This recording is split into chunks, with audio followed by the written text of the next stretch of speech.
Hi, I'm Ivy Prosper. And I'm Mark Sparks. And we are the hosts of the 32nd Harry Jerome Awards RBC Blue Carpet. Are you excited, Ivy? I'm extremely excited. What about you? I'm standing on a blue carpet. Does it get any better than that? Does it get any better? I don't think so, except for the fact that we're going to see so many interesting people. I can't wait to interview some of these recipients and the guests that are here at the Harry Jerome Awards. Inspiring, different stories, people who make us want to reach for the stars. We'll see you guys soon.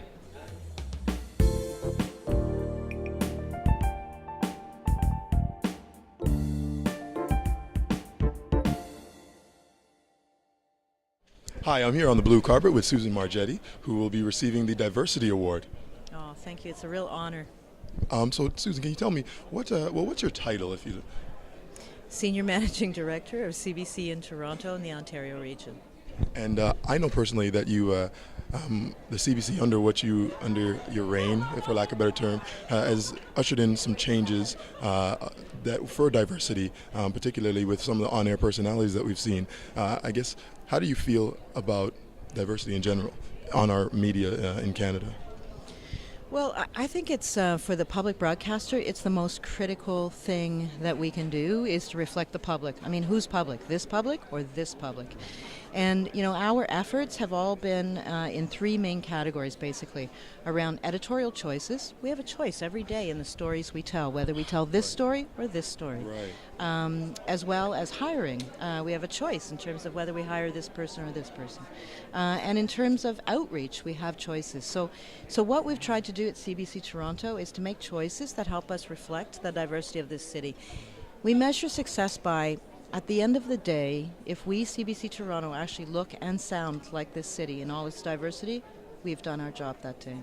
And we're here with Rudy Blair, who is the recipient of the Media Award tonight. Rudy has worked with 680 News and with Rogers TV. He's an accomplished media person. Can you tell us a little bit about what you've done? Oh my goodness. I have done a lot in the last 22 years with 680 News and with Rogers. As a music reporter, I'm the guy who gets a chance to interview all the stars that come to Toronto. So whether it be Robin Thicke, Avril Lavigne, Michael Bublé, it could be any big artist, Katy Perry, Lady Gaga, I'm the guy who gets a chance to interview them one-on-one. So it's been a great experience. I'm sure it's been quite a journey for you. What would you say to young people who might be looking to doing a career like yours, how to get there? Believe in it. Believe in yourself. Believe that you can achieve anything that you want. I mean, this is a day and age where you have people who always want to say to you, you can't do this, you can't do that. Well, don't listen to them. Because if you have a dream and you want that dream to happen, you can make it happen. You just got to look right here. It's all about heart, isn't it? It absolutely is. It's all about heart. I mean, I've worked my butt off for many years, and trust me, people may see me on the red carpet or talking to people, and they go, oh, you have such a lucky job. And it's like, you don't understand all the hours of work that you have to do. But I'm willing to do that because I love what I do. It's so much fun. I mean, being here tonight, I mean, if somebody told me so many years ago that I would be here receiving a Harry Jerome Award, I'd be like, no, you're kidding, please. But as I said, this was a dream of mine, and a dream has come true. Well, congratulations on your dream coming true. Congratulations on the award tonight, and thanks for giving us a moment to chat with you. Thank you very much. We're on the Royal Bank blue carpet. I'm here with Brittany Palmer. Brittany, thank you for stopping. Oh, thank you for chatting with me. Now, Young Entrepreneur Award, that's a pretty big deal. I'm very excited and honored to be here, that's for sure. Now, you finished school and you had no debt. Can you tell me a little bit about that? Because that's incredible to me. Well, I navigated the scholarship process during my grade 12 year, and after quite a bit of trial and error, I was able to successfully fund my entire education. So I realized after the fact that there's an easier way for students to do this. The whole thing, you funded the whole thing? Absolutely, as did my younger brother. And then you turned that story of yours into your business. Absolutely. My business Unlock Your Future, the Key to Scholarships, is built upon my story. It's all about taking the process and transitioning it to a manageable step-by-step program for students. Wow. And what, I guess, that's such an amazing thing because so many people are scared to go to post-secondary school Absolutely. because of the amount of money that that they're going to incur. So how much have you seen people's lives change based on what you're doing? That's why I do what I do, because to see students realize their academic dreams just makes my day every day. What a lot of students don't realize is there's funding available for everyone. You don't need a 95% average. You don't need an international accomplishment. Really? There's something out there for everyone. So it's all about helping students recognize that they have a story Right. and providing them with the tools they need to share that story and make it resonate with the committee. And where can people find out more information? More information is available on my website, which is www.keytoscholarships.com. I will be visiting there as soon as we're done here. Thank you so much for stopping. I hope you have a great time. Thanks very much. Now we're here with the recipient of the Professional Excellence Award here at the Harry Jerome Awards. And I think it's just so amazing some of the accomplishments that you've had. Can you tell us a little bit about what you've done? Well, I'm a physicist, and I love doing work in medical physics, particular. And what we've done over the years is basically develop a technique that helps to image the certain molecular markers of disease. And in addition to the research that I do, I also try to encourage the next generation of scientists to enter physics, but also biology, chemistry, etc. We have developed a program that stays with the students from grade 7 through to their graduation from university. And in that batch of students, we've had in my lab the first African Nova Scotian master's student who's graduated in physics. We've had a number of our students go on in professional degrees, dentistry, in medicine, and each year over the past 10 years of the program, we've had closing ceremonies where I've been just completely impressed with the students. I get quite emotional because it's like looking at your own children grow through the process. It's really interesting when you talk about the things that you've developed. I know I had read really quickly that you developed something that helps, something to do with cancer research or identifying something. Can you talk a little bit about that? Sure. So we've developed a probe, basically a little nanoparticle that can attach to certain cells that have a molecular marker for disease, for cancer. And that's been developed since 2008, and we're currently in the phase of developing an imaging technique to be able to detect those markers. Very impressive. What brought you to where you are today? Was there any particular thing in your life that inspired you or kept you focused to reach where you are today? Well, I would say to get to where I am today, I was basically driven by my mom's example. She was an immigrant to this country, single-handedly raising 4 children, and she emphasized community, number 1. Number 2, family, well, not necessarily in that order. And she also emphasized hard work. She worked literally almost 24 hours a day in order to support 4 children. And that's the example that I left with.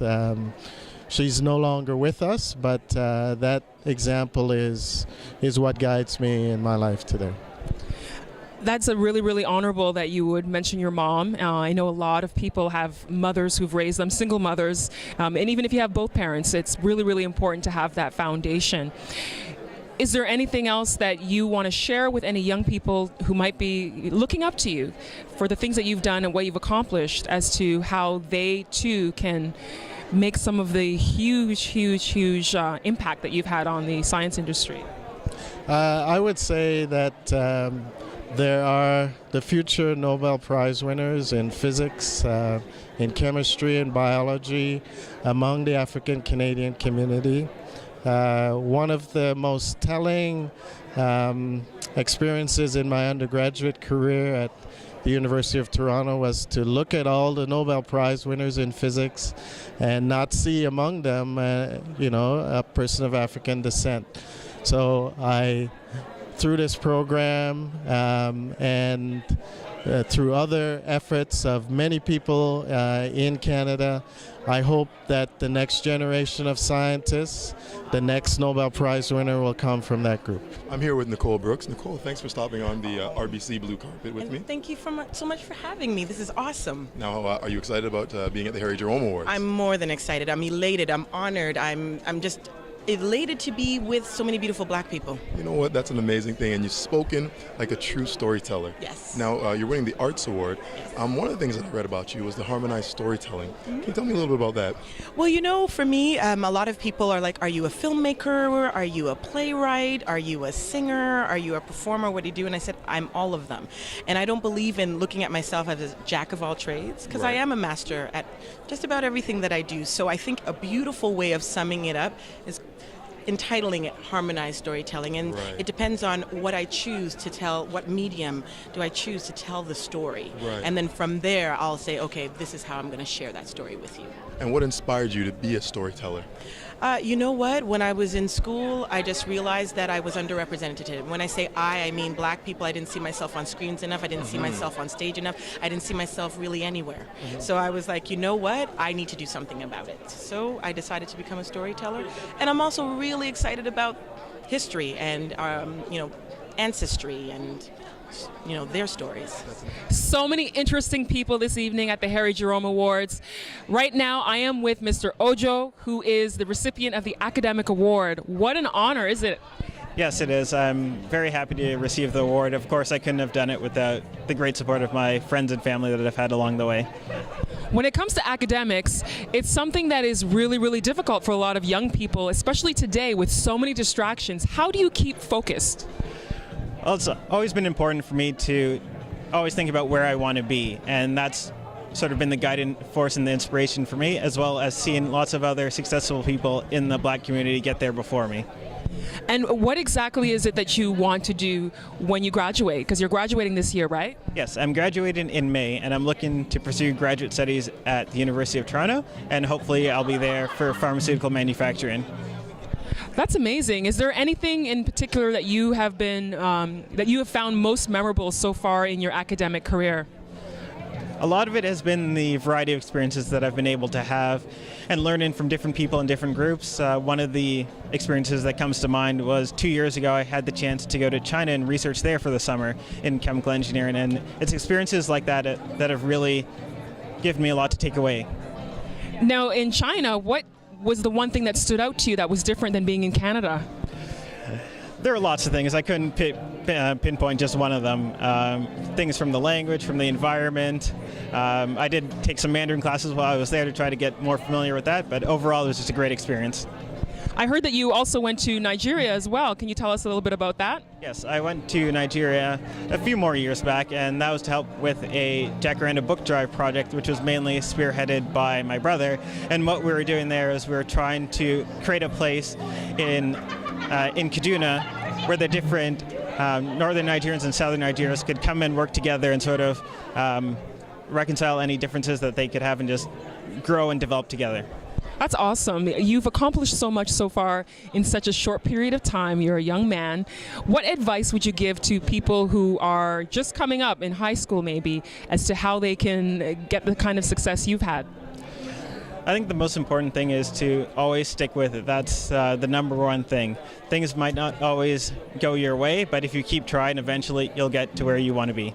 Hi, I'm on the RBC Blue Carpet, and I'm here with Andrew Wiggins, who will be receiving the Harry Jerome Award for Athletics. Andrew, how you doing? I'm good. Man, it's a big deal to be getting another award, isn't it? Yeah, it is. Everything's a blessing.